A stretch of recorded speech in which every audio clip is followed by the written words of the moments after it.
Welcome everybody back to Military Aviation History, and welcome back in Lausanne in sunny Switzerland. I'm standing in front of one of the most iconic aircraft of World War II. This is a TBM-3 Avenger.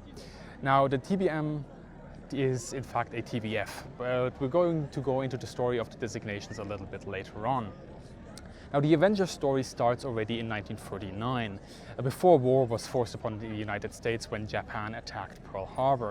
In 1939, America recognized that their TBD Devastator was somewhat obsolete. It had been in part of the service in the United States Navy since 1935. So a replacement was needed. And in 1940, Grumman finally provided a possible alternative for a modern torpedo bomber, and that was the ex-TBF-M. Now, the following year, in August 1941, the prototypes went through the trials and everything went fine, although, well, one prototype did in fact crash and burn into the ground, but overall the whole thing and the whole concept had proven to be a success. What happened when this design was accepted is, of course, that an order was put out, and this was in December of 1941. Now, if you know your history, you'll know that in 1941, in December of that year, the Japanese in fact attacked Pearl Harbor. So this really coincides, the story of this aircraft really coincides with the war in the Pacific in general. Now, one of the things you often hear is that the Devastator was completely obsolete and that the Avenger did a lot of things better. And this is true. The Avenger was more modern, and in many ways it was a substantial improvement, especially when it came to crew comfort and the kind of equipment they had at their disposal. However, the story of the Avenger didn't get off to a good start during the war in the Pacific. If you look back at the Battle of Midway, for example, of course the Devastator force was still the main staple of the torpedo bombers of the United States Navy. However, the Avenger was supposed to take part in that action at Midway.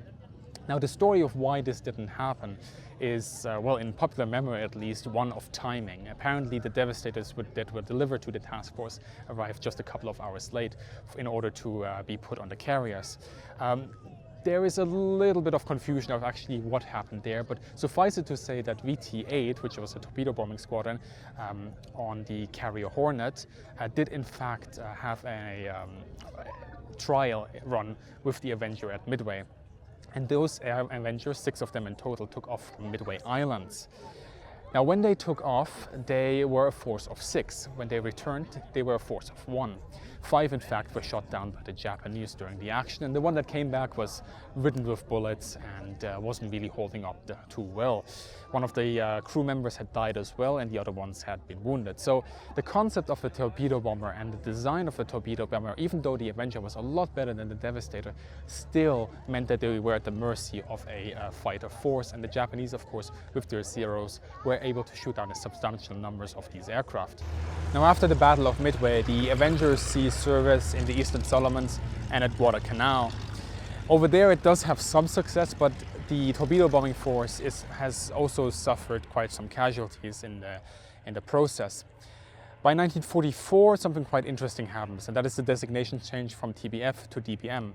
This is simply because the production shifted away from Grumman, who originally designed this aircraft, over to General Motors. And in fact, General Motors will end up building the majority of the Avengers produced. In fact, they produced close to 7,500 from a total production run of roughly 9,000. It's quite a hefty number there. Now, in 1945, this aircraft goes through a couple of revisions again.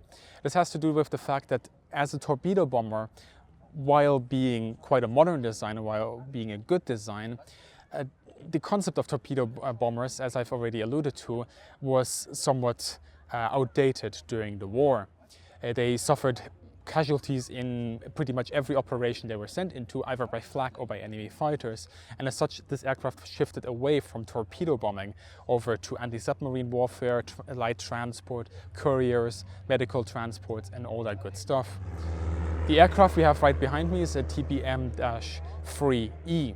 This designates it obviously as a General Motors production run and also as quite a late war aircraft. Now, the interesting story about this specific aircraft here is in fact that after the war it was given to the French, and the French Navy used this aircraft before it was bought here by a Swiss gentleman who restored the aircraft into flying condition. And in fact, what we have, of course, here is an aircraft that has also been repainted in US Navy colors. One thing you obviously have already noticed on this aircraft is that it can fold its wings. This is obviously very important and very convenient for a carrier task force, since they're able to pack more aircraft into the carrier, and also because they're able to then transport more aircraft onto the flight deck with their elevators.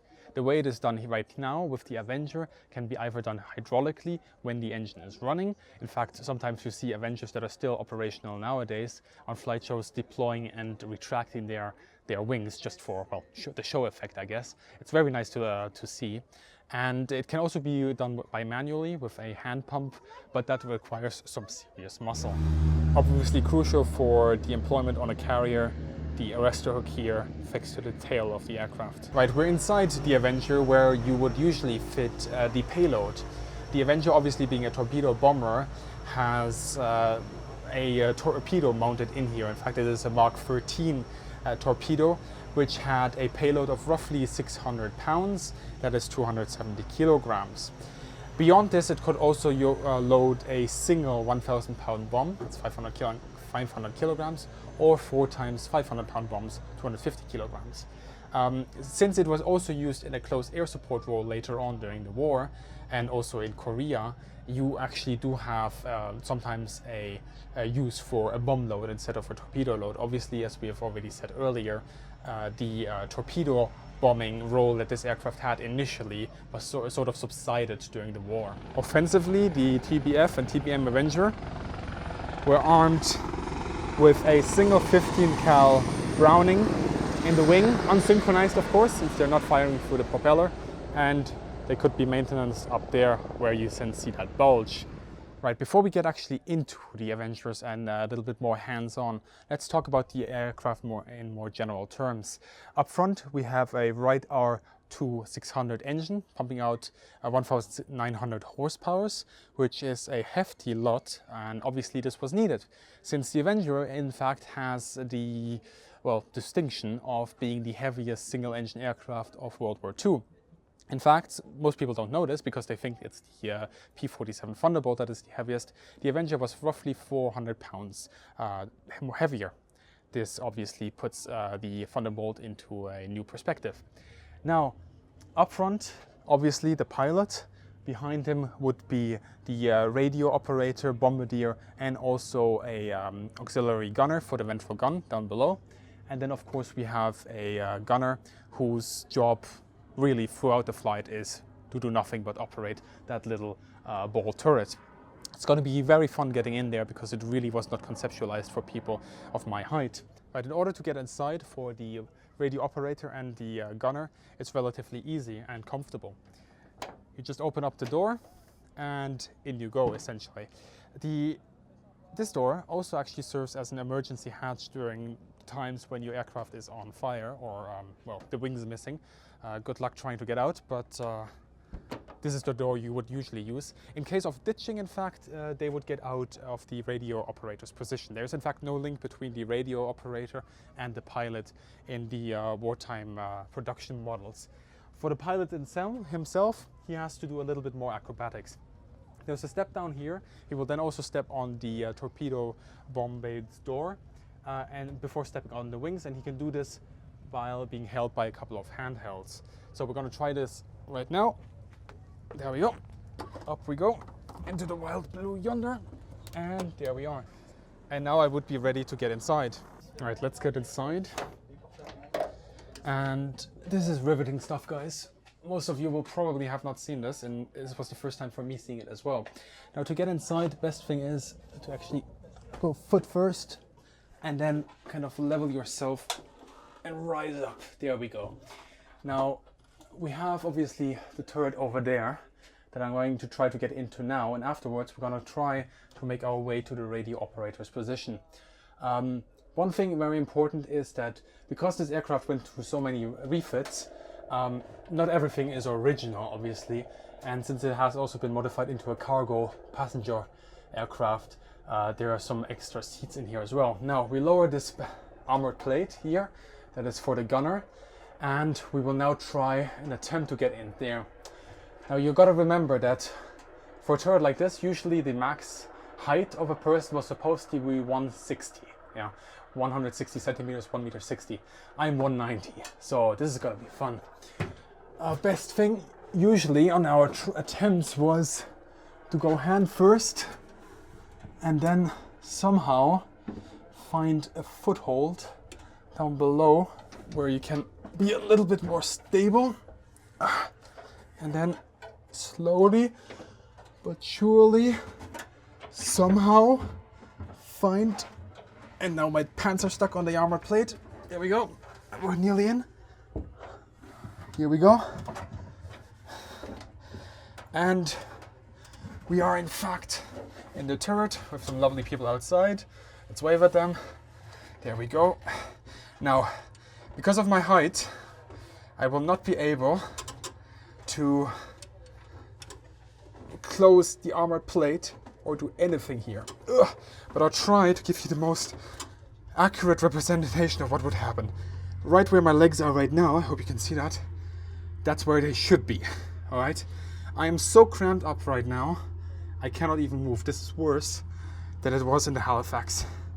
I can tell you that for a fact. Now right next to me, we have an M2 Browning 50 cal. A good weapon, good defensive weapon, and it could be operated manually in case the electronic system fails, or obviously with the electronic system. Now we have obviously the oxygen flow indicator right here, which is important.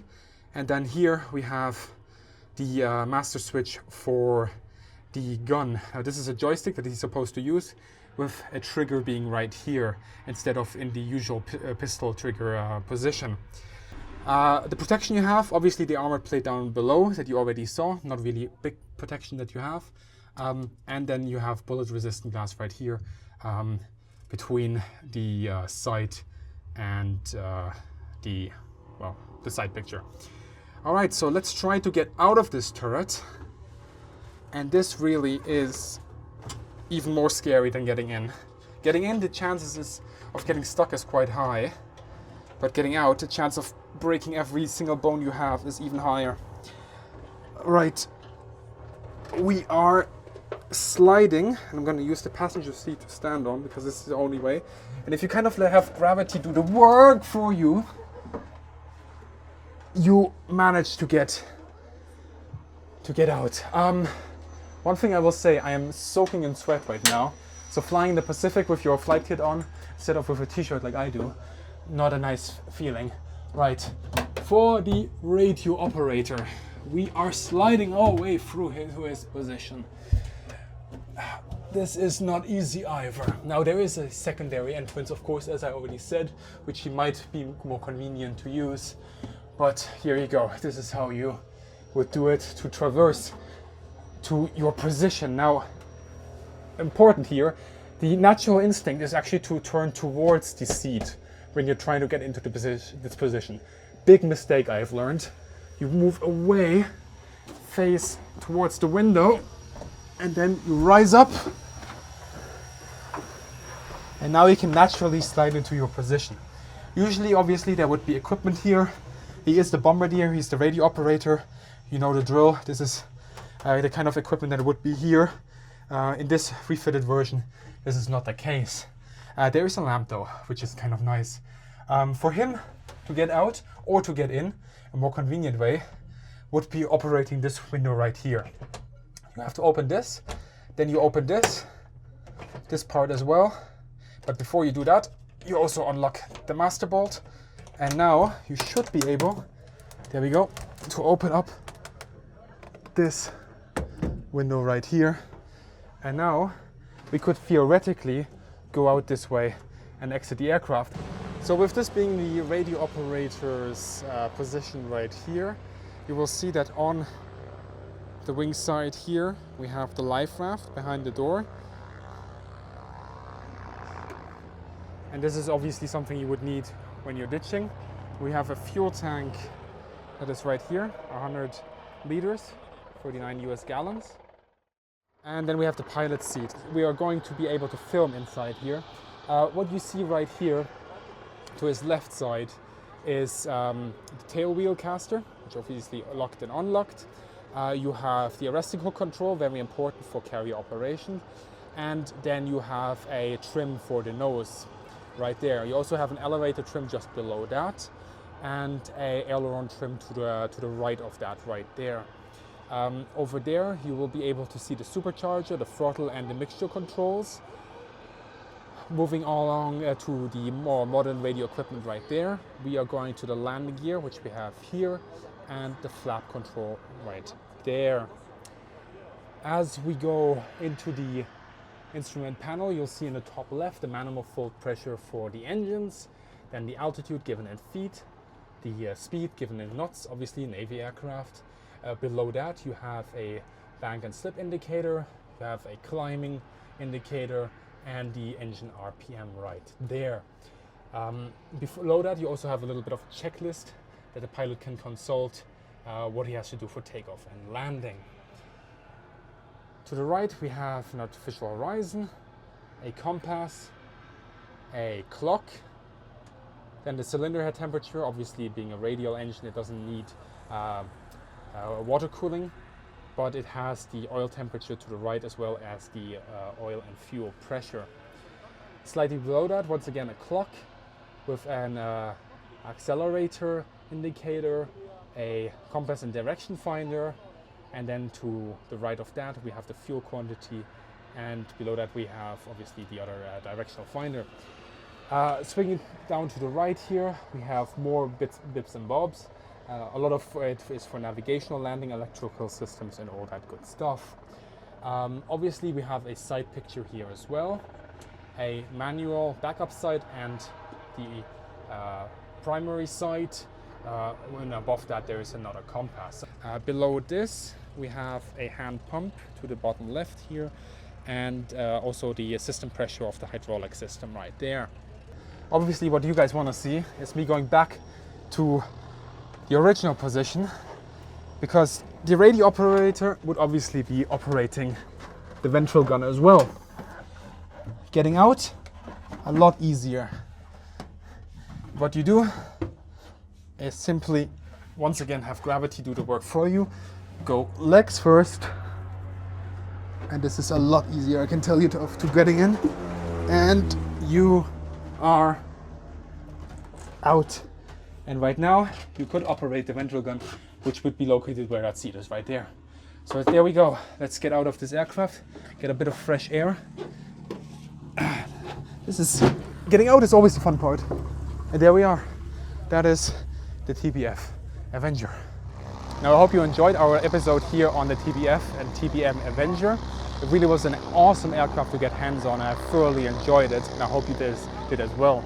If you want to see more of this kind of content in the future, please check out my Patreon. In fact, it was my patrons, and a special thanks for them at this point, that allowed me to buy the tickets, come over here to Switzerland, get the equipment and start filming. So if you want to see more of this kind of content, please check out my Patreon. I also want to specifically thank Charlie, the owner of this aircraft, for allowing us to film inside and the outside. And shout out to his association as well, Charlie's Heavy. Check it out in the description below, as well as AMPA, who are the organization that invited me here. And special thanks also to Elliot for arranging the invitations and for meeting us here. As always guys, I hope you guys have a great day, good hunting, and see you in the sky.